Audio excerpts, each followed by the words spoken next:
મિત્રો, ITC Mars app પર તમારા બધાનું સ્વાગત છે। આજે આપણે વાત કરીશું મરચામાં લીફ રોટ વાયરસ વિશે। મરચામાં લીફ રોટ વાયરસના લક્ષણો।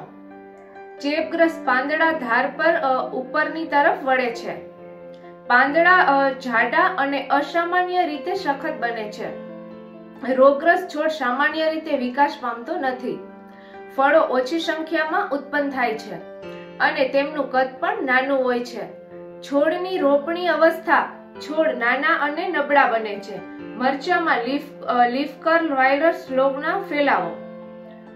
આ રોગ મુખ્યત્વે સફેદ માખી દ્વારા ફેલાય છે, જે છોડના રસ ચૂસતી વખતે વાયરસ ફેલાવે છે।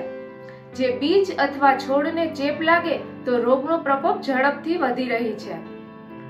નીંદણ વાયરસના વૈકલ્પિક યોજનાઓ તરીકે કામ કરે છે। ગરમ અને ભેજવાળી આબોહવા સફેદ માખી અને વાયરસના ફેલાવા માટે અનુકૂળ છે। કૃષિ સંબંધિત માહિતી મેળવવા માટે આઈટીસી હેલ્પલાઇન નંબર 180010305445 પર સંપર્ક કરો અથવા આઈટીસી માર્સ પ્લેટફોર્મ પર પોસ્ટ કરો। આભાર।